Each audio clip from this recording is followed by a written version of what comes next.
గౌరవనీయులైన మన ముఖ్యమంత్రి శ్రీ రేవంత్ రెడ్డి గారు జాతీయ పతాకాను ఆవిష్కరించి స్వాతంత్ర దినోత్సవ సందేశాన్ని అందించేందుకు వేంచేశారు. Our Honorable Chief Minister, Sir, Revanth Reddy Sir has arrived. His vision brings victory. His journey beckons prosperity.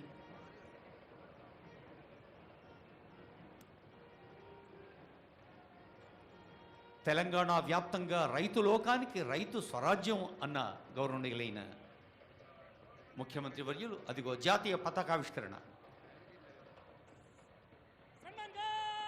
Kindly arise for the national anthem. राष्ट्रीय सल्यूट सलामी शस्त्र.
జయ జయ హే తెలంగాణ.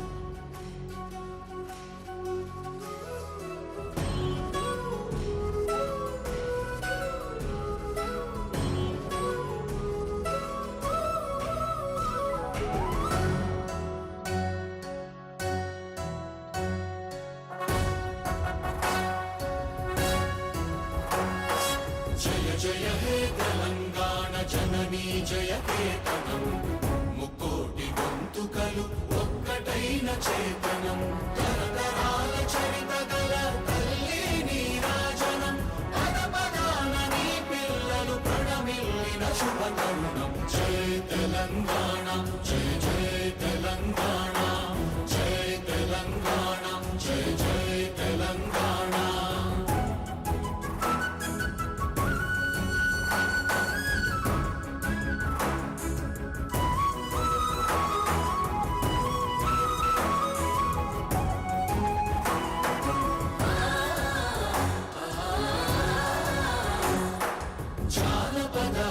జీవన చావళీలు చాలువార కవి గాయక వైతాళిక కళల మంజీరాలు జాతిని జాగృత పరచే గీతాల జనజాతర అనునిత్యము నీ గానం అమ్మ నీవే మా ప్రాణం. జయ తెలంగాణ జయ జయ తెలంగాణ జయ తెలంగాణ జయ జయ తెలంగాణ.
జయధ్వానాల మధ్య సాగుతున్న స్వాతంత్ర దినోత్సవ సంబరాల ప్రధానాంశం గౌరవనీయులైన ముఖ్యమంత్రి వర్యులు యనుమల రేవంత్ రెడ్డి గారి స్వాతంత్ర దినోత్సవ సందేశం. Kindly be seated.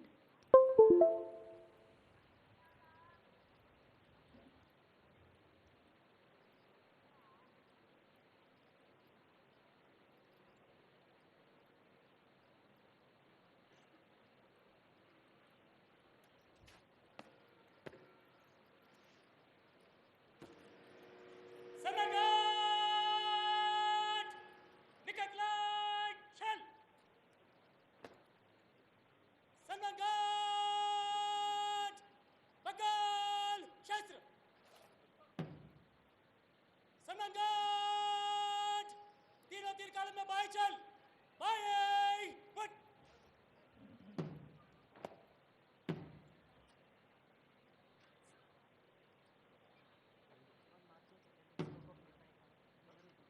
सम्राट, दाहिने साइड, फेस चल, सम्राट, दाहिने फुट।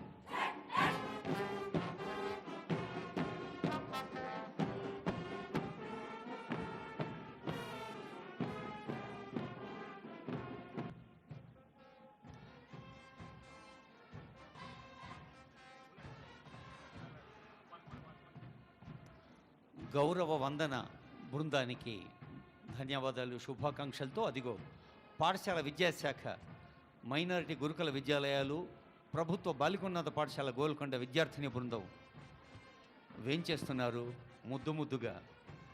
నేటి బాలలక్ష్ములే రేపటి మహాలక్ష్ములు.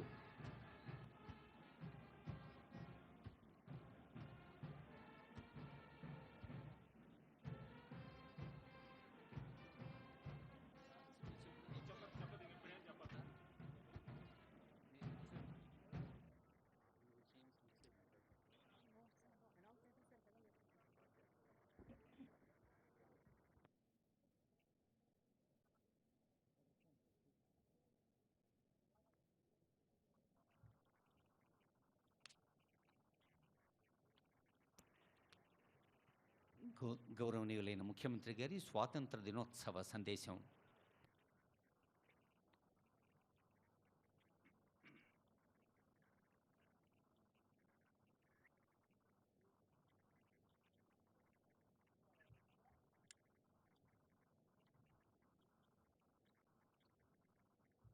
మిత్రులారా, భారతదేశ ప్రజలందరికీ స్వతంత్ర దినోత్సవ శుభాకాంక్షలు.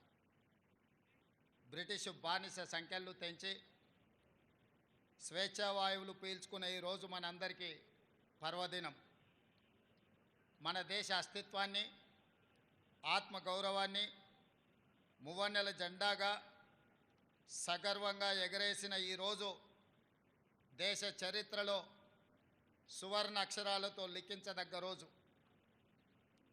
ఈరోజు మనం అనుభవిస్తున్న స్వేచ్ఛ, స్వాతంత్రం ఎందరో మహనీయుల త్యాగ ఫలం, సుదీర్ఘ పోరాట ఫలితం, అనేక ప్రాణ త్యాగాలు, అనేక జీవిత త్యాగాల ఫలితం ఈ స్వాతంత్రం. ఎందరో మహామౌల త్యాగాల వెలకట్టలేని బహుమతి ఈ స్వాతంత్రం. అటువంటి మహనీయులందరికీ శిరస్సు వంచి వినమ్రంగా నమస్కరిస్తున్నాను. వారి త్యాగాలను స్మరిస్తూ తెలంగాణ రాష్ట్ర ప్రజల తరఫున వారందరికీ కృతజ్ఞతలు తెలియజేస్తున్నాను. పోరాటం అంటే ఘర్షణ, యుద్ధం, హింస. కానీ ప్రపంచ చరిత్రలోనే ఆయుధం లేని యుద్ధాన్ని మన స్వతంత్ర పోరాటం, అహింసనే ఆయుధంగా మలిచి చేసిన మహాసంగ్రామం మన స్వతంత్ర సంగ్రామం. అహింస అనే ఆయుధంతో ఎంత గొప్ప విజయాన్ని సాధించవచ్చు అని రుజువు చేసి ప్రపంచానికి సరికొత్త యుద్ధ తంత్రాన్ని చూపించిన దేశం మనది. ఆ ఘనత, ఆ కీర్తి జాతిపిత మహాత్మా గాంధీకి దక్కుతుంది. ఈ సందర్భంగా ఆ మహనీయుడి దార్శనికతకు శిరస్సు వంచి నమస్కరిస్తున్నాను. ఈ దేశానికి స్వతంత్రం సాధించడంలో గమ్యం చేరినట్టు కాదు. అప్పుడప్పుడే పురుడు పోసుకున్న ప్రజాస్వామ్య దేశం ఒకవైపు సవలాక్ష సమస్యలు, మరోవైపు దేశ విభజన గాయాలు, ఇంకోవైపు దేశ గుండెలపై సంస్థానాల కుప్పట్లు.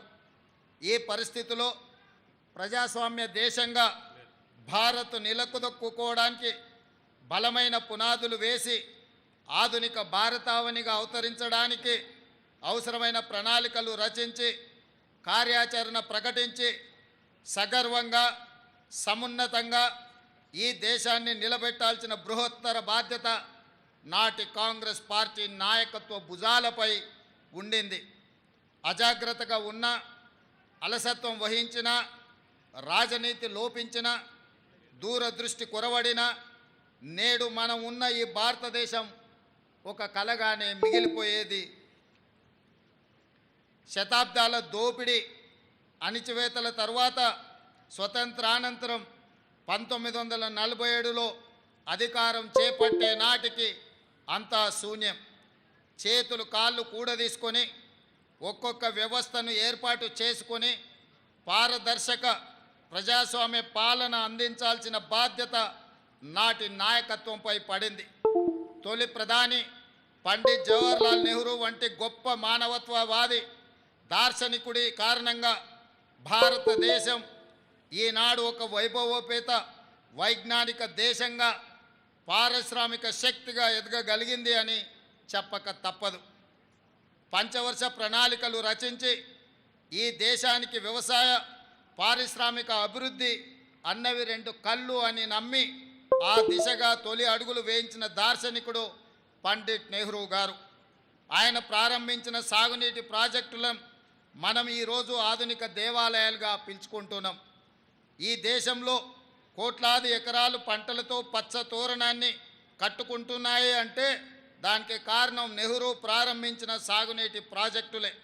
మన రాష్ట్రంలో నాగార్జున సాగర్, శ్రీశైలం, బాక్రానంగల్, శ్రీరామ్ సాగర్ లాంటి ప్రాజెక్టులు నెహ్రూ ప్రారంభిస్తే ఆ తర్వాత వాటిని పూర్తి చేసి కోట్లాది మంది రైతుల పొలాలకు సాగు జలాల పారించిన గొప్ప చరిత్ర స్వర్గీయ శ్రీమతి ఇందిరాగాంధీకి దక్కుతుంది. అంతేకాదు పారిశ్రామికంగా బిహెచ్ఎల్, ఈసీఐఎల్, ఐడిపిఎల్, మిదాని వంటి ఎన్నో ప్రభుత్వ రంగ సంస్థలు ఆ స్వర్ణయుగంలో నెలకొల్పబడినయే. హరిత విప్లవం, శ్వేత విప్లవం, నీల విప్లవం వంటి కార్యక్రమాలను చేపట్టి అన్ని రంగాల సమగ్రాభివృద్ధికి కృషి చేసిన ఘనత నాటి ప్రభుత్వాలది. బడా పారిశ్రామికవేత్తలకు మాత్రమే తెలిసిన బ్యాంకింగ్ వ్యవస్థను జాతీయీకరణతో గ్రామీణ ప్రజల చెంతకు చేర్చిన ఘనత, ప్రతి పౌరుడికి బ్యాంకును అందుబాటులోకి తెచ్చిన గొప్పతనం ఆనాటి దార్శనికుల వల్లనే జరిగింది. 1947 వరకు ఆహార ధాన్యాలను దిగుమతి చేసుకుంటున్న దేశం భారతదేశం. ఈనాడు ప్రపంచంలో ఆహార ధాన్యాలను అత్యధికంగా ఉత్పత్తి చేస్తున్న దేశాలలో ఒకటిగా ఎదగడానికి కారణం స్వర్గీయ లాల్ బహదూర్ శాస్త్రి, ఇందిరాగాంధీ ప్రవేశపెట్టిన హరిత విప్లవమే. ఇందిరాగాంధీ ప్రవేశపెట్టిన 20 సూత్రాల ఆర్థిక కార్యక్రమం ప్రజల సామాజిక ఆర్థిక పునరుజ్జీవనానికి గీటురాయిగా మారింది. స్వర్గీయ రాజీవ్ గాంధీ ప్రధానిగా దేశం టెలికమ్యూనికేషన్స్ రంగంలో విప్లవాత్మక మార్పులకు నాంది పలికారు. అంతరిక్ష అణుశక్తి కార్యక్రమాల్లో స్వదేశీ పరిజ్ఞాన్ని వినియోగించి అతి కొద్ది దేశాల సరసన భారతదేశం ఆనాడే నిలపగలిగారు. స్వర్గీయ రాజీవ్ గాంధీ హయాంలో ఈ దేశానికి సాంకేతిక విప్లవాన్ని తీసుకురాగా ఆ తర్వాత ప్రధానిగా బాధ్యతలు స్వీకరించిన మన తెలంగాణ బిడ్డ స్వర్గీయ పివి నరసింహారావు గారు ఆర్థిక విప్లవాన్ని తీసుకువచ్చి భారతదేశ ముఖ చిత్రాన్ని మార్చివేశారు. ఇట్లా నెహ్రూ హయంలో మొదలైన భారతదేశ విజయ ప్రస్థానం ఇందిరా, రాజీవ్, పివి హయంలో ప్రపంచంలో అగ్రదేశాల సరసన చేరే స్థాయికి ఎదిగింది. స్వతంత్రం సాధనతో పాటు కాంగ్రెస్ ఈ దేశానికి అందించిన సేవలకు ఇవి కొన్ని ఉదాహరణలు మాత్రమే. నేటి ప్రజలు, ఈ తరం యువకులు ఈ వాస్తవాలను గ్రహించవలసిన అవసరము ఉంది. ఈ దేశ ప్రజలకు ఇచ్చిన ప్రతి మాటను నిలబెట్టుకున్న చరిత్ర కాంగ్రెస్ ప్రభుత్వాలది. భక్తి శ్రద్ధలతో ఈ దేశాన్ని పాలించిన చరిత్ర మనది. తెలంగాణ ఆకాంక్షల విషయంలో సైతం ఆ విషయం సమకాలీన సాక్ష్యంగా ఉంది. 2004లో కరీంనగర్ వేదికగా తెలంగాణ ప్రజలకు శ్రీమతి సోనియా గాంధీ గారు మాట ఇచ్చారు. తెలంగాణ ప్రజల మనసు నాకు తెలుసు, వారి ఆకాంక్షలు నెరవేర్చే బాధ్యత తీసుకుంటానని వారు చెప్పారు. జూన్ 2, 2014 తెలంగాణ రాష్ట్ర ఆవిర్భావంతో ఆమె మాట ఇస్తే అది శిలాశాసనం అన్న విషయం మరోసారి రుజువైంది. మా సిద్ధాంతం గాంధీ సిద్ధాంతం, మా వాదం గాంధేయ వాదం. మహాత్ముడి దృష్టిలో స్వతంత్రం అంటే కేవలం రాజకీయ విమోచన మాత్రమే కాదు, ఆర్థిక, సామాజిక, సాంస్కృతిక పునరుజ్జీవనం. సమాజంలో అట్టడుగున ఉన్న అణగారిన వర్గాలకు స్వతంత్ర ఫలాలు అందినప్పుడే మనం సాధించిన స్వతంత్రానికి, మహనీయుల త్యాగాలకి అర్థం ఉంది. అన్ని వర్గాల సర్వతోముఖాభివృద్ధి జరిగినప్పుడే ఈ దేశ ప్రజాస్వామ్యానికి విలువ, గౌరవం పెరుగుతుంది. 4 కోట్ల ప్రజల ఆకాంక్ష, యువత బలిదానాలు, విద్యార్థుల పోరాటాల ఫలితంగా సాధించుకున్న తెలంగాణ రాష్ట్రంలో దశాబ్ద కాలం తర్వాత నిజమైన ప్రజాపాలన మొదలైంది. నాటి బ్రిటిష్ దాస్య శృంఖలాల నుండి దేశం ఏ విధంగా అయితే విముక్తి చెందిందో అదే స్ఫూర్తితో, అదే పోరాట పటిమతో అంతిమ పోరాటం చేసి డిసెంబర్ 3, 2023న స్వేచ్ఛ స్వాతంత్రాన్ని పొందాం. ఇప్పుడు రాష్ట్రంలో ప్రజల చేత, ప్రజల కొరకు, ప్రజలు ఎన్నుకున్న ప్రజాప్రభుత్వం కొలువై ఉంది. తొలిసారి రాష్ట్రంలో ప్రజాస్వామ్యబద్ధ పాలన జరుగుతూ ఉంది. గడిచిన 10 ఏళ్లుగా తెలంగాణ కోల్పోయిన స్వేచ్ఛను పునరుద్ధరించడమే మా ప్రభుత్వం తొలి ప్రాధాన్యతగా భావించాం. భౌతికంగా కంచెలు తొలగించడమే కాదు, మానసిక బానిసత్వ సంఖ్యలు తెంచేశాం. భౌతికంగా పాలకులు తప్పు చేస్తే నిలదీసే స్వేచ్ఛ ఈరోజు తెలంగాణలో ఉంది. పరిపాలనలో లోటుపాట్లు ఉంటే సూచనలు, సలహాలు స్వీకరించే సౌలభ్యం కల్పించాం. ప్రతి నిర్ణయంలో ప్రజాహితాన్ని చూస్తున్నాం. లోతైన సమీక్షలతో మంచి చెడులను విశ్లేషించి మెజారిటీ వర్గాల ప్రయోజనాలే ప్రామాణికంగా పాలన చేస్తున్నాం.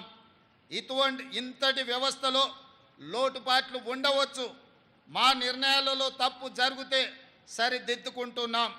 ఎవరైనా తప్పుడు ఆరోపణలు చేసినప్పటికీ సంవయనం పాటిస్తున్నాం. ఇది ప్రజాస్వామ్యం అన్న స్ఫూర్తితో పాలన చేస్తున్నాం.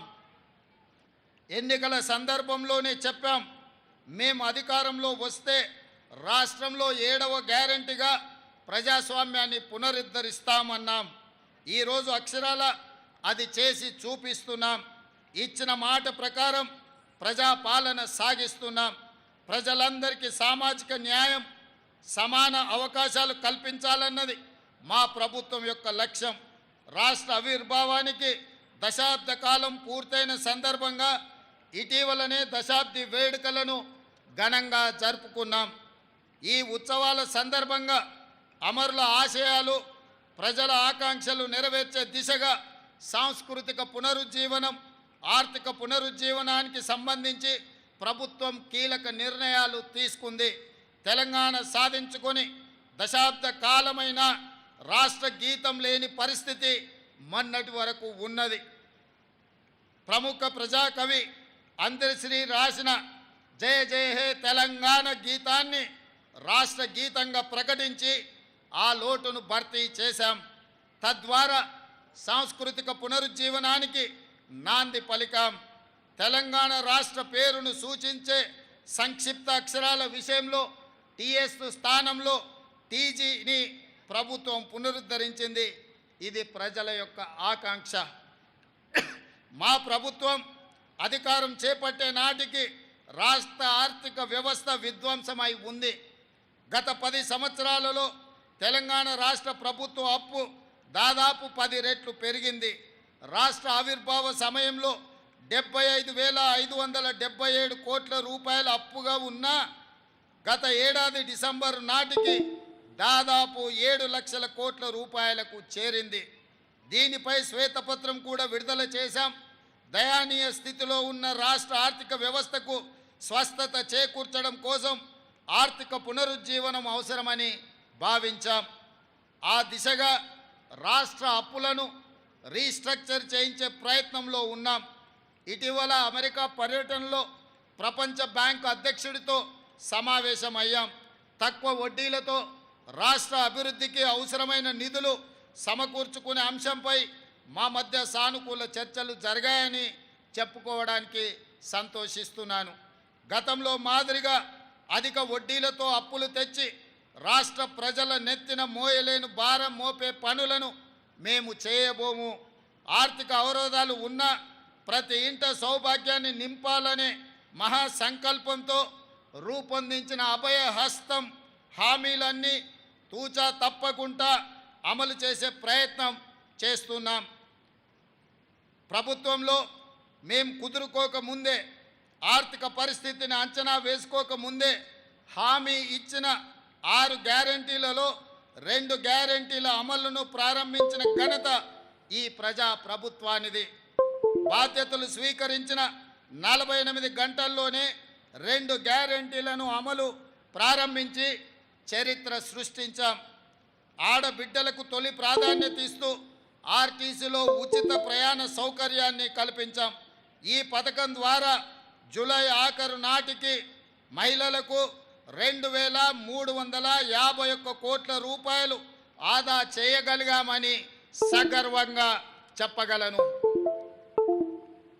రాష్ట్రంలో వైద్యం అందక ఏ ఒక్క ప్రాణాలు పోకూడదన్నది మా ప్రభుత్వ ఆశయం. ఈ రాష్ట్రంలో నిరుపేదల సైతం కార్పొరేట్ ఆసుపత్రికి వెళ్ళి ఖరీదైన వైద్యాన్ని పొందాలన్న లక్ష్యంతో ప్రజా ప్రభుత్వం అధికారంలోకి రాగానే ఆరోగ్యశ్రీకి పూర్వ వైభవాన్ని తెచ్చే ప్రయత్నం మేము చేశాము. గతంలో కాంగ్రెస్ ప్రభుత్వమే ఈ పథకాన్ని ప్రవేశపెట్టింది. దీనిని మరింత పటిష్టంగా అమలు పరిచేందుకు ఆరోగ్యశ్రీ కింద ఉచితంగా అందించే వైద్య చికిత్సల పరిమితిని 5 లక్షల నుండి 10 లక్షల రూపాయలకు పెంచాం. కొత్తగా 163 చికిత్సలను ఈ పథకంలో చేర్చాం. మొత్తం 1835 చికిత్సలకు 10 లక్షల రూపాయల వరకు ఉచిత వైద్యం అందుతుంది. ఆరోగ్యశ్రీ ప్యాకేజీల ధరలను 20% పెంచాం. అవయవ మార్పిడి సహా ఆధునిక చికిత్సలను అందుబాటులోకి తీసుకువచ్చాం. రేషన్ కార్డుతో సంబంధం లేకుండా ఆరోగ్యశ్రీ పథకం అమలు చేయాలని మా ప్రభుత్వం నిర్ణయించింది. ప్రభుత్వ ఆసుపత్రులను ఆధునీకరించి విస్తృత వైద్య సేవలు అందించేందుకు ప్రభుత్వం కృత నిశ్చయంతో ఉంది. రాష్ట్రంలో ప్రతి ఒక్కరికి ప్రత్యేక గుర్తింపు సంఖ్య గల డిజిటల్ హెల్త్ ప్రొఫైల్ కార్డు జారీ చేసే విధానాన్ని త్వరలో ప్రారంభిస్తాం. పౌరుల ఆరోగ్య సంబంధిత సమాచారం ఒకే చోట అందుబాటులో ఉండి సులభంగా రోగ నిర్ధారణ, సత్వర చికిత్సకు వీలు కల్పించేందుకు ఈ ఆలోచన చేస్తున్నాం. ఆడబిడ్డల కన్నీళ్లు తుడవాలన్న లక్ష్యంతో ప్రారంభించిందే మహాలక్ష్మి పథకంలోని మరో పథకం. 500 రూపాయలకే వంట గ్యాస్ ఇవ్వాలన్న ఆలోచన. 2014లో కాంగ్రెస్ పార్టీ అధికారం కోల్పోయే నాటికి గ్యాస్ సిలిండర్ ధర 410 రూపాయలు మాత్రమే. 10 ఏళ్లలో దానిని 1200 రూపాయలకు పెంచిన పాలన మీరు చూశారు.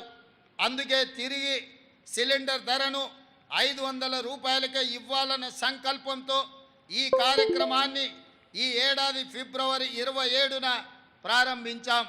40 లక్షల మంది లబ్ధిదారులతో మొదలైన ఈ పథకం ప్రస్తుతం 43 లక్షల మందికి లబ్ధి చేకూర్చుతుంది.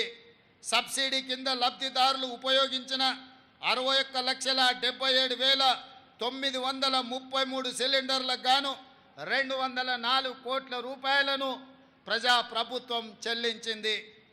అదేవిధంగా అల్పాదాయ వర్గాల వారికి విద్యుత్ బిల్లుల భారం తగ్గించి వారి గృహాలలో చీకట్లను పారదోలి విద్యుత్ కాంతులను నింపేందుకు గృహజ్యోతి పథకం అమలు చేస్తున్నాం.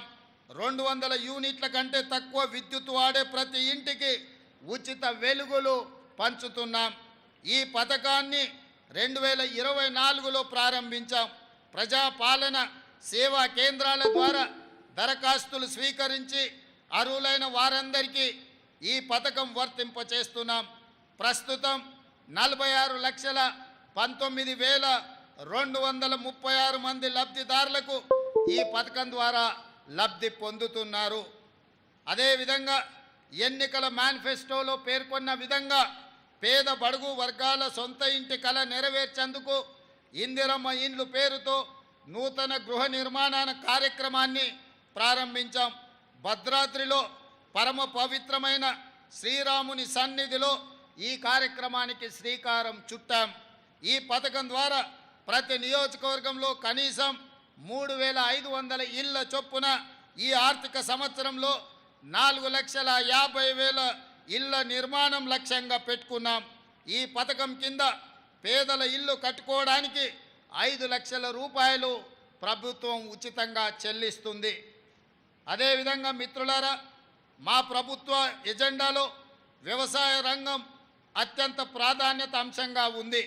అందుకే ఇటీవల బడ్జెట్లో వ్యవసాయ అనుబంధ రంగాలకు భారీ మొత్తంలో 72,659 కోట్ల రూపాయలు కేటాయించాం. ఆహార ధాన్యాలతో సహా వివిధ పంటల ఉత్పత్తుల దిగుబడులను పెంచడం ద్వారా రైతన్నల ఆదాయం పెంచేందుకు మా ప్రభుత్వం కృషి చేస్తుంది. రైతులకు కావలసిన ఎరువులు, విత్తనాలు ప్రాథమిక వ్యవసాయ సహకార పరపతి సంఘాల ద్వారా పంపిణీ చేస్తున్నాం. ఈ ఏడాది వానాకాలం పంటకు జూలై 24 నాటికి 11,85,000 మెట్రిక్ టన్నుల ఎరువులు పంపిణీ చేశాం. ఇప్పటికీ ఇంకా 10,65,000 మెట్రిక్ టన్నుల ఎరువులు అందుబాటులో రైతులకు ఉన్నాయి. అదేవిధంగా రాష్ట్రంలోని రైతాంగం నేడు అతిపెద్ద పండగ జరుపుకుంటుంది. ఇంతకాలం రుణభారంతో బతుకు భారమై తెలంగాణ రైతన్నలు నేడు తల ఎత్తుకొని దర్జాగా తిరిగే రోజులు వచ్చాయి. ఎన్నికల సందర్భంగా వరంగల్లో ప్రకటించిన రైతు డిక్లరేషన్కు అనుగుణంగా దేశంలో ఎక్కడా జరగని విధంగా రైతన్నలకు 2 లక్షల రూపాయల వరకు ఏకకాలంలో రైతు రుణమాఫీ చేసి రైతు కుటుంబాలను ఆదుకోవాలన్న ఆలోచన ఆ కార్యక్రమాన్ని మొదలుపెట్టి దిగ్విజయంగా ముందుకు తీసుకెళ్తున్నది ప్రజా ప్రభుత్వం. ఇది అసాధ్యమని చాలామంది వక్ర భాషలు చెప్పారు. కానీ మా ప్రభుత్వం మాట ఇచ్చిన ప్రకారం రైతన్నలకు 2 లక్షల రూపాయల వరకు ఏకకాలంలో రుణమాఫీ కార్యక్రమాన్ని అమలు చేసి చూపిస్తున్నాం. దీనిపై ప్రతిపక్షాలు రంధ్రాన్వేషణ చేస్తున్నాయి. ఈ సందర్భంగా నేను చెప్పదలుచుకున్నాను, పథకంలో అర్హులైన ప్రతి రైతుకు న్యాయం జరుగుతుంది. సాంకేతిక కారణాలతో ఎక్కడైనా చిన్న ఇబ్బందులు వస్తే వాటిని పరిష్కరించే బాధ్యత ప్రజా ప్రభుత్వం తీసుకుంటుంది, వ్యవసాయ శాఖ తీసుకుంటుంది. కలెక్టర్ కార్యాలయాల్లో ప్రత్యేకంగా కౌంటర్ ఏర్పాటు చేసి ఈ సమస్యల మీద వచ్చే రైతులను వాళ్ళ సమస్యలను తెలుసుకొని పరిష్కరించే బాధ్యత తెలంగాణ రాష్ట్రంలో ఉన్న అన్ని జిల్లా కలెక్టర్లకు ఆదేశాలు ఇవ్వడం జరిగింది.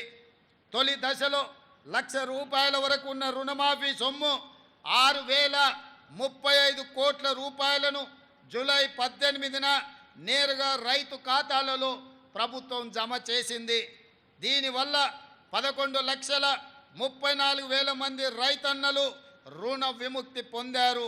రెండో దశలో 6,190 కోట్ల రూపాయలను జూలై 30న నేరుగా రైతు ఖాతాలలో ఈ ప్రభుత్వం జమ చేసింది. దీనివల్ల 6,40,823 మంది రైతన్నలు రుణ విముక్తి పొందారు.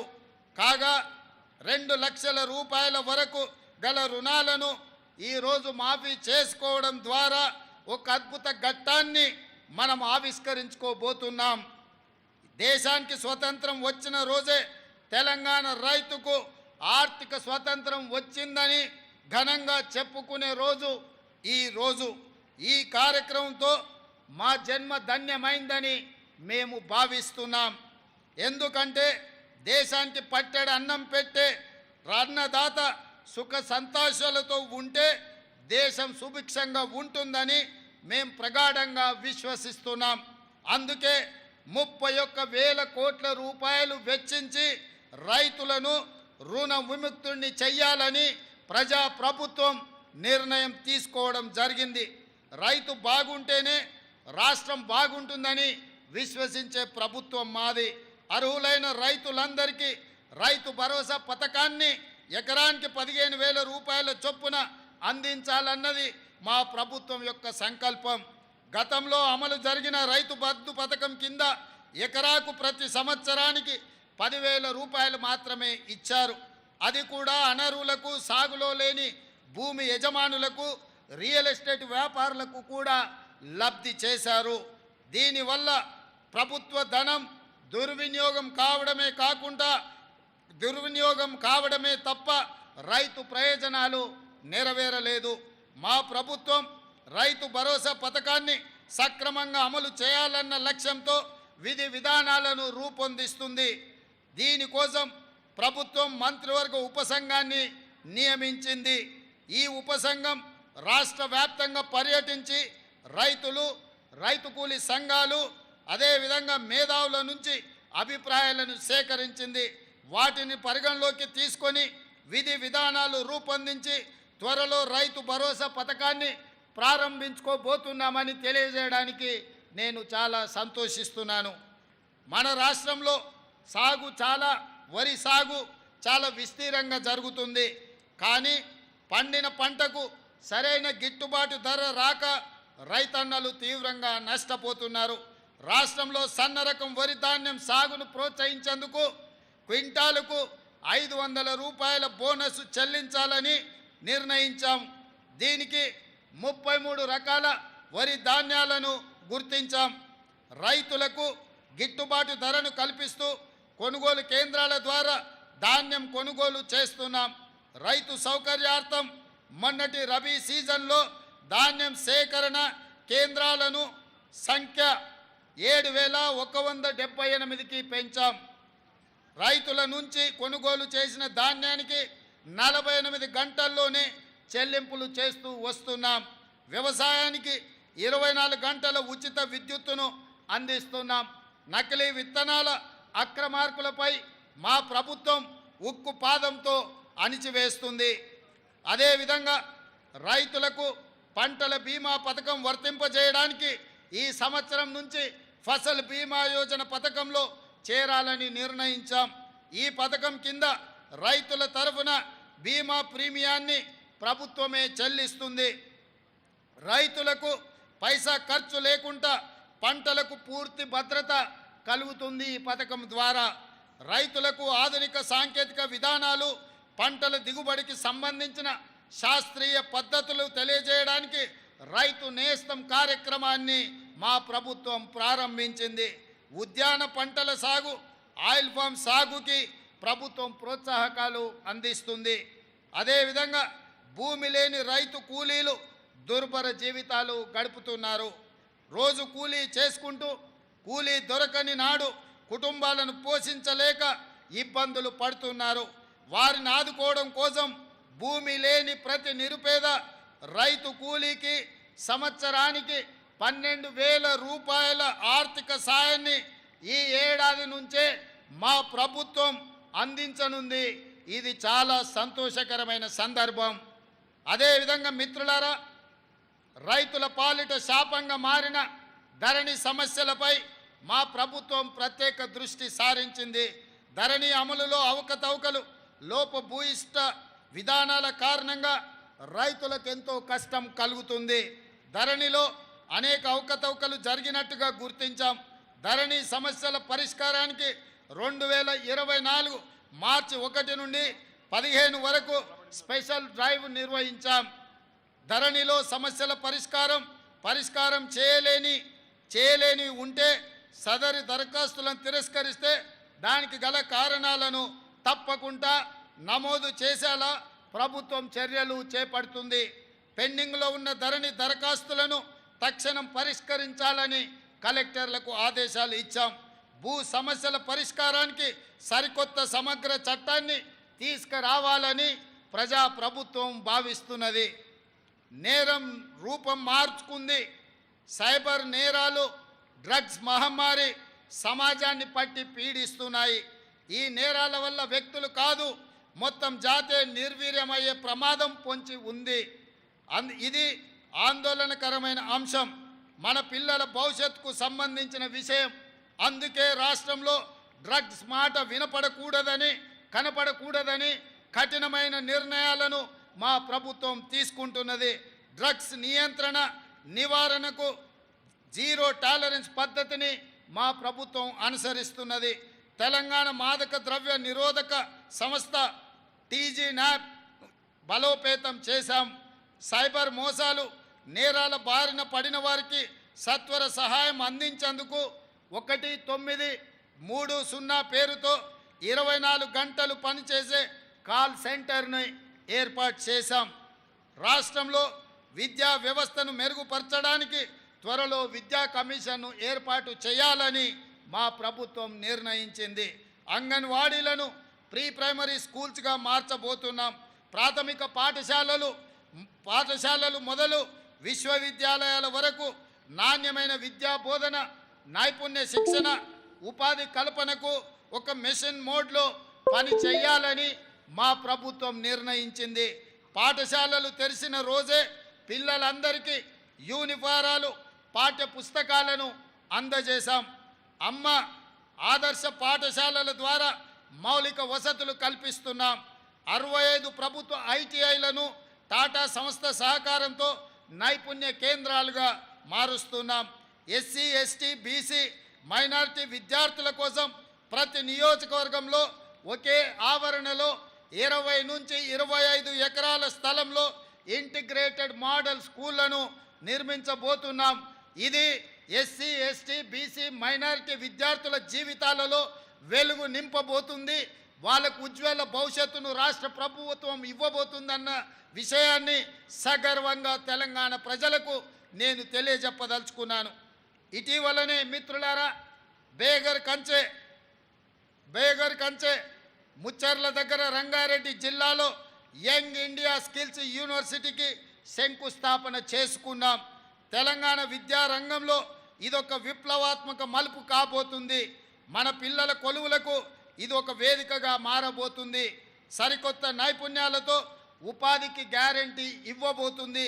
ఈ యూనివర్సిటీకి మహేంద్ర గ్రూప్ అధినేత ఆనంద్ మహేంద్రను చైర్మన్గా ఉండాలని తెలంగాణ రాష్ట్ర ప్రభుత్వం తరఫున వారికి విజ్ఞప్తి చేస్తే వారు ఉదార స్వభావంతో దీనికి చైర్పర్సన్గా ఉండడానికి వారు ఆమోదించిందని మీకందరికీ ఈ సందర్భంగా సగర్వంగా తెలియజేస్తున్నాను. మిత్రులారా, రంగుల గోడలు, అద్దాల మేడలు కాదు, ప్రజల జీవితాలలో గుణాత్మక మార్పు రావాలి. దానికి రాష్ట్ర అభివృద్ధి, సంక్షేమం సమపాళ్లలో జరగాలి. తెలంగాణను ప్రపంచానికి ముఖద్వారంగా మార్చాలి. తెలంగాణ బ్రాండ్ను విశ్వవేదికపై సగర్వంగా చాటాలి. అందుకే ఇటీవలే మన రాష్ట్రానికి పెట్టుబడుల సాధన కోసం నేను సహచర మంత్రివర్యులు శ్రీధర్ బాబు గారు కలిసి అమెరికాలో పర్యటించాం. అంతర్జాతీయ దిగ్గజ సంస్థల అధినేతలు, ప్రతినిధులతో భేటీ అయ్యాం. తెలంగాణ పెట్టుబడులను, అవకాశాలను వివరించాం. ఫ్యూచర్ స్టేట్గా తెలంగాణను వారికి పరిచయం చేశాం. బేగర్ కంచె వద్ద శంకుస్థాపన చేసుకున్న 4th city, Musi river front, regional ring road నిర్మాణం, అంతర్జాతీయ మౌలిక సదుపాయాలు, మెట్రో విస్తరణ తదితర ఆలోచనలు వారితో పంచుకున్నాం. జనవరిలో దావోస్ పర్యటన సందర్భంగా 40,000 కోట్ల రూపాయల పెట్టుబడులకు సంబంధించి ఒప్పందాలను మా ప్రభుత్వం కుదుర్చుకున్నది. ఇది పెట్టుబడుల ఆకర్షణలో ఒక రికార్డ్. ఈ ఒప్పందాలు కార్యరూపం దాల్చడానికి అవసరమైన కార్యాచరణను ప్రభుత్వం ప్రారంభించింది. మన యువత ఉపాధి, ఉద్యోగ కల్పనకు ఇవి దోహదం చేస్తాయని మేము సంపూర్ణంగా విశ్వసిస్తున్నాం. ప్రాంతాలు, గ్రామ పంచాయతీలను తెలంగాణ కోర్ అర్బన్ రీజియన్గా గుర్తించాం. దీని పరిధిలోని ప్రభుత్వ ఆస్తులు, చెరువులు, పార్కుల కబ్జాలకు గురికాకుండా Hyderabad disaster response and estate protection agency HYDRAA పనిచేస్తుంది. సర్కారు ఆస్తుల పరిరక్షణతో పాటు విపత్తులు సంభవించినప్పుడు అత్యవసర సేవలను కూడా అందించే బాధ్యత ఈ హైడ్రా చేపడుతుంది. అదేవిధంగా మిత్రులారా, అధికారంలోకి వచ్చిన 3 నెలల్లోనే 30,000 మందికి ఉద్యోగ నియామక పత్రాలు అందజేశామని చెప్పడానికి నేను గర్వపడుతున్నాను. తెలంగాణ పబ్లిక్ సర్వీస్ కమిషన్ను ప్రక్షాళన చేసి ఇప్పటికే గ్రూప్ 1 ప్రాథమిక పరీక్షలను విజయవంతంగా జరిపించాం. 11,062 టీచర్ పోస్టుల భర్తీకి డిఎస్సిని విజయవంతంగా నిర్వహించాం. ఉద్యోగ నియామక పరిమితిని కూడా 44 ఏళ్ల నుంచి 46 ఏళ్ల వరకు మా ప్రభుత్వం పెంచడం జరిగింది. గ్రూప్ 1, గ్రూప్ 2, గ్రూప్ 3 నియామకాలకు ఉన్న కోర్టు చిక్కుముళ్లను పరిష్కరించాం. ఇటీవలనే శాసనసభలో జాబ్ క్యాలెండర్ను ప్రవేశపెట్టాం.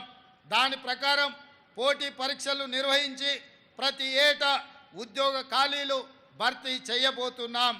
రాష్ట్రంలో నిరుద్యోగ యువతకు నేను హామీ ఇస్తున్నా, మీ సమస్యలు ఏమైనా ఉంటే ప్రభుత్వం దృష్టికి తీసుకురండి, వాటిని పరిష్కరించే బాధ్యత మేము తీసుకుంటాం.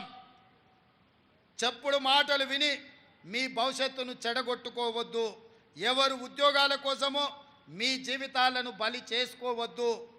ఇప్పటికే గడిచిన 10 ఏళ్లుగా మీరు చాలా నష్టపోయారు. పెద్దన్నగా మీకు అండగా నేను ఉంటా.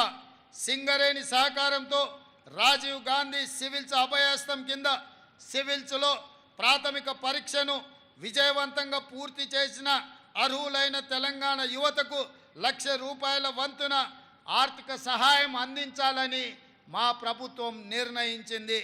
మిత్రులారా, రాష్ట్రంలో 63 లక్షల మంది మహిళలను వ్యాపార పారిశ్రామికవేత్తలుగా తీర్చిదిద్దే లక్ష్యంతో రాష్ట్ర ప్రభుత్వం ఇందిరా మహిళా శక్తి పథకానికి రూపకల్పన చేసింది.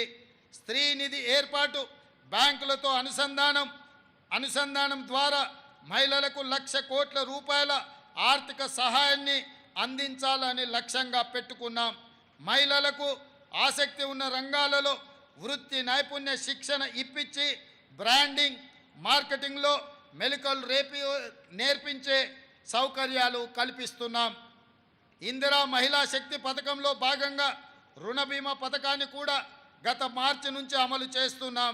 ఈ పథకం కింద సభ్యురాలు ఎవరైనా మరణించినప్పుడు ఆమె పేరున ఉన్న రుణాన్ని గరిష్టంగా ₹2,00,000 వరకు మాఫీ చేయడం జరుగుతుంది. స్వయం సహాయక బృందాల మహిళలకు సభ్యులకు స్కూల్ యూనిఫామ్లు కుట్టే పనిని అప్పగించడంతో పాటు వారి ఉత్పత్తుల విక్రయానికి మాదాపూర్లోని శిల్పారామం వద్ద డ్వాక్రా మహిళా బజార్ ఏర్పాటు చేస్తున్నాం. ఇందిరా జీవిత బీమా పథకం ద్వారా స్వయం సహాయక సంఘాలలో దాదాపుగా 63,86,000 మంది మహిళా సభ్యులకు జీవిత బీమా సౌకర్యాన్ని కల్పిస్తున్నాం. స్వయం సహాయక సంఘాలలో సభ్యులకు 10 లక్షల ప్రమాద బీమా, జీవిత బీమా చేయడం జరుగుతుంది. అదేవిధంగా మిత్రులారా, రాష్ట్ర విభజన అనంతరం ఆంధ్రప్రదేశ్తో ఆస్తుల విభజనకు సంబంధించిన సమస్యలను పరిష్కరించేందుకు గత దశాబ్ద కాలంగా ఏ విధమైన ప్రయత్నాలు జరగకపోవడంతో ఎక్కడి సమస్యలు అక్కడే ఉండిపోయాయి. కృష్ణా గోదావరి జలాల్లో మన వాటా లెక్కలు ఇంకా తేలవలసి ఉంది. మా ప్రభుత్వానికి రాష్ట్ర ప్రయోజనాలు ముఖ్యం. ఇందుకోసం ఇరుగు పొరుగు రాష్ట్రాలతో కేంద్రంతో స్నేహపూర్వకంగా సఖ్యతతో వ్యవహరిస్తాం.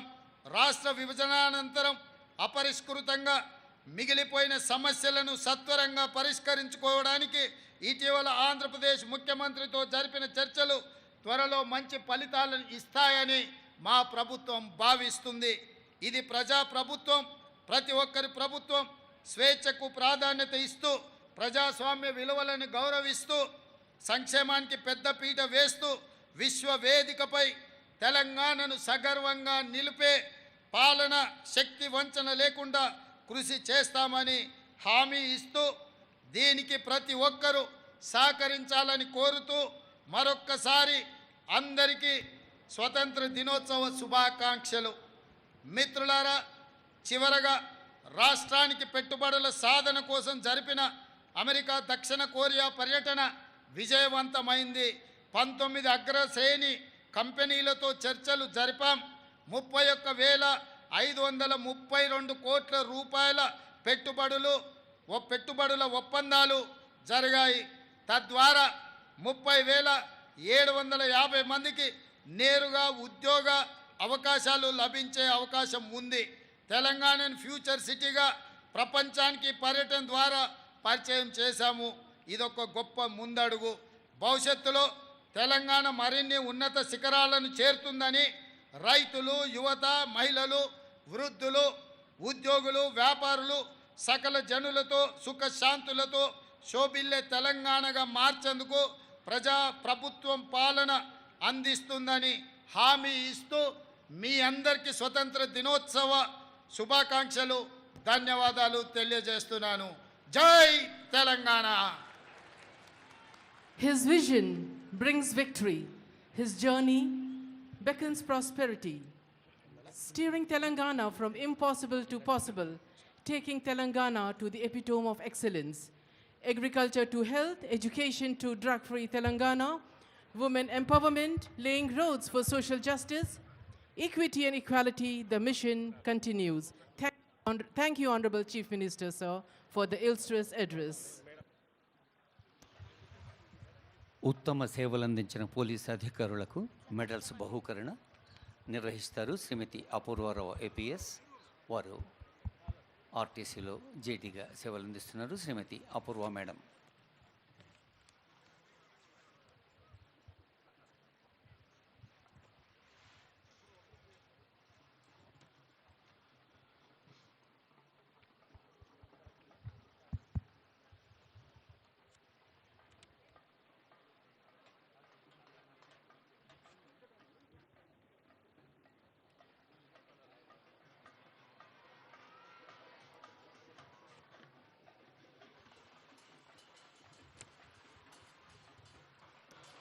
విద్యారంగమన్న ప్రత్యేక శ్రద్ధ, విద్యార్థుల పట్ల ప్రత్యేక ప్రేమ.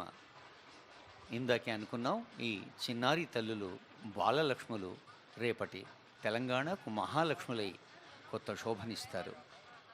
పాఠశాల విద్యాశాఖ ప్రభుత్వ బాలికోన్నత పాఠశాల విద్యార్థిని బృందానికి ముఖ్యమంత్రి గారు శుభాశీస్సులు, శుభాకాంక్షలు అందజేస్తున్నారు.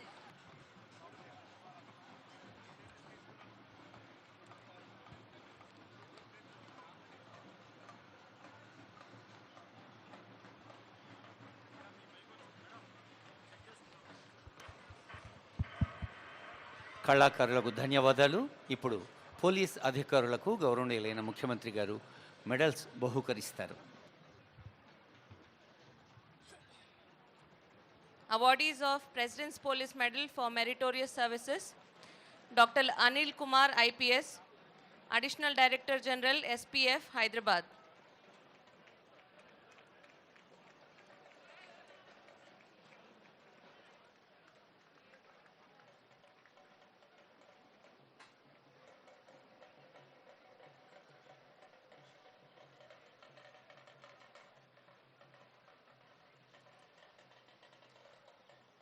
B. Ramakrishna, Additional Commandant, 1st Battalion, TGSP.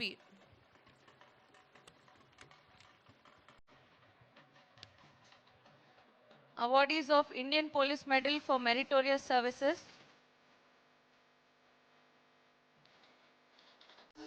Sri Pirla Vishwa Prasad, DSP ACP.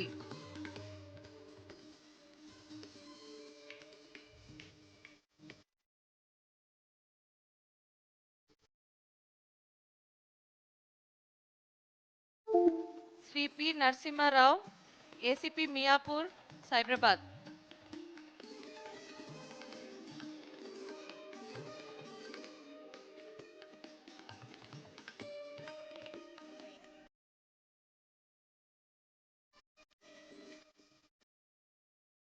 Sri Arun Raj Kumar, Assistant Commandant, Octopus, Hyderabad.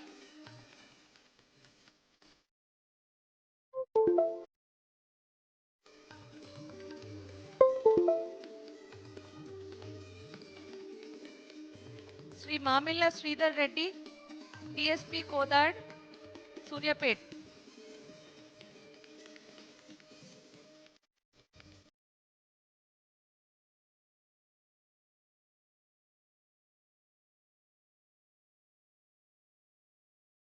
Sri N. Ramdev Reddy, Inspector Main Intelligence. Kindly arise for the national anthem.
ప్రజా ప్రభుత్వంగా ప్రతి ఒక్కరి ప్రభుత్వంగా ప్రజాస్వామ్య విలువల పరిరక్షణ కోసం నిరంతరం కృషి చేస్తూ విశ్వ వేదికపై తెలంగాణను సగర్వంగా నిలపాలని పిలుపునిచ్చిన ముఖ్యమంత్రి గారి స్వాతంత్ర దినోత్సవ సందేశానికి ధన్యవాదాలు. Over to the photo session with the awardees. Congratulations to the awardees.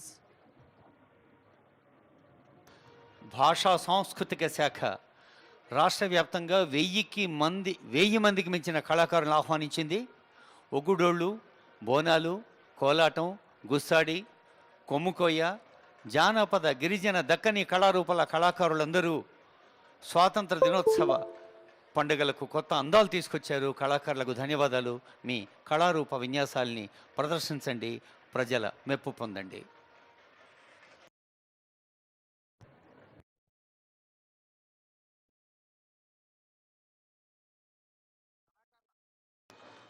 కళాకారులందరూ ఒగ్గుడోలు కళాకారులు పైనే ఉండి ఒక్కసారి విన్యాసాలు చేయాల్సిందిగా విజ్ఞప్తి.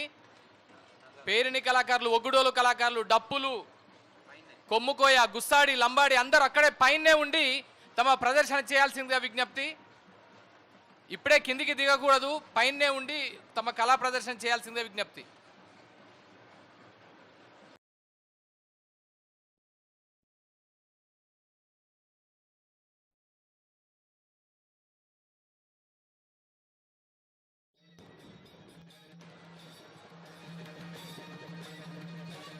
దేశభక్తికి పునః ప్రాణ ప్రతిష్ఠ చేస్తూ మన విద్యుక్త ధర్మాలకు మనం పునరంకితమవుదాం.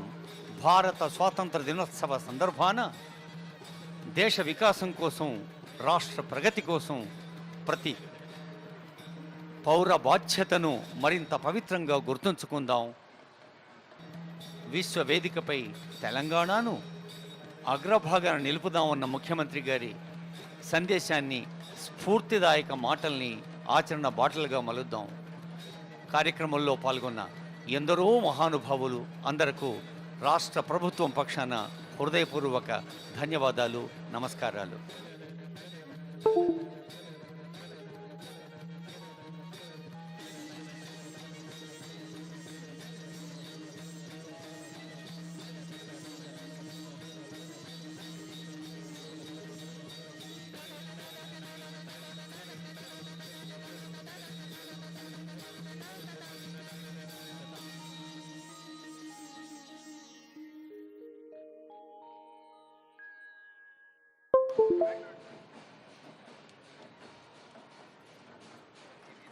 చిందు యక్షగానం మన తొర్రూరు, మరొక చిందు యక్షగానం సాయిగూడెం, యాదాద్రి భువనగిరి జిల్లా, జనగామ జిల్లా, కరీంనగర్ జిల్లా కోలాటం, సిద్దిపేట సైనికుల బృందం, అలాగే లింగాల ఘనపూర్ ఒగుడోలు కళాకారులు సైనిక వేషధారణలో ఉన్నారు. సిద్దిపేట నుంచి వచ్చిన కళాకారులు, అలాగే బోనాల కోలాటం కళాకారులు కల్లెం గ్రామం, లింగాల ఘనపురం మండలం, జనగామ జిల్లా. ఘట విన్యాసంలో ఉన్న కళాకారులు లింగాల ఘనపురం మండలం, మాణిక్యాపురం కళాకారులు. కాటికాపరులుగా న్యాలగోపుల, లింగాల ఘనపురం మండలం, వరంగల్ జిల్లా. శారద కథ కళాకారులు సిరిగిరి జాలయ్య బృందం వారు దేవరూపల్లి నుంచి, సింగరాజుపల్లె బృందం. పంబాల కళాకారులు పగిడిపల్లి సుధాకర్ గారు, ఓబుల కేశవాపూర్ జనగామ ప్రాంతం నుంచి, అలాగే కరీంనగర్ రాంపూర్ నుంచి దుబ్బల కళాకారులు, ఇంకా బంజారా కళాకారులు మన బాగలింగంపల్లి హైదరాబాద్ నుంచి, గుస్సాడి కొమ్ముకోయ కళాకారులు ఆదిలాబాద్ జిల్లా సిర్పూర్ యు మండలం ఉట్నూరు ప్రాంతం నుంచి, ధింసా రేలా డ్యాన్స్ కళాకారులు ఇచ్చోడ ఆదిలాబాద్ జిల్లా నుంచి, డప్పుల కళాకారులు నాగర్ కర్నూలు జిల్లా నుండి, పులి వేషాల్లో ఉన్న కళాకారులు తాండూరు మహబూబ్ నగర్ ప్రాంతవాసులు, ఇంకా మహిళా డప్పు కళాకారులు హైదరాబాద్ స్థానిక సోదరిమణులు, సిద్దిపేట నుంచి డప్పుల కళాకారులు వచ్చారు, మిరుదొడ్డి మండలం డప్పుల బృందం, బాగంబర్పేట నగారా భేరీ కొమ్ముబూరలు డాక్టర్ లింగా శ్రీనివాస్ గారి బృందం హైదరాబాద్ కళాకారులు, గుజరాతీ అలాగే ఇంకా అనేక కళారూపాలతో వచ్చారు. బాగంబర్పేట నుంచి మహిళలు మాధవి గారి నేతృత్వంలో, నిఖిత గారి నేతృత్వంలో రాజస్థానీ కళాకారులు కుల్కచెల్ల మండలం వికారాబాద్ జిల్లా, హన్సిక నేతృత్వంలో పంజాబీ కళాకారులు గుంటి జంగయ్య కాలనీ ఎల్బీ నగర్ నుంచి, పల్లె వాణి గారి నేతృత్వంలో బోనాలు రామకృష్ణాపురం ఆర్కేపురం రైల్వే గేట్ మల్కాజ్గిరి నుంచి, మాథురి అలాగే ధునిచి కళాకారులు డిఆర్కే విశ్వకర్మ గారు బృంద నాయకుడిగా శివగంగానగర్ ఛత్రినాక హైదరాబాద్ నుంచి, ప్రకాష్ నాట్య గురువు పేరిణి బృందం వీరు అత్తాపూర్ నుంచి, కూచిపూడి భాగ్యలత గారు బాలాపూర్ అల్మాస్గూడ నుంచి, రవీంద్రరాజు కథ కళాకారులు మూసారంబాగ్ మలక్పేట నుంచి, షేరీబాజా మర్ఫా మన దక్కనీ కళారూపం ఆసిఫ్ నగర్ హైదరాబాద్ నుంచి, కర్రసాము డాక్టర్ ఆకుల శ్రీధర్ గారు కేపీహెచ్బి కాలనీ నుంచి, ఇంకా శివసత్తులుగా మరి బోనాల పండుగ జరుపుకుంటున్నాం ఇప్పుడు. బంజారాయిల్స్ కళాకారులు శ్రీనివాస్ గారి నేతృత్వంలో, అలాగే పులి యాదగిరి నేతృత్వంలో బైండ్ల జమిడి కళాకారులు, ఇంకా దుర్గం కృష్ణ గారు శ్రీరాంపూర్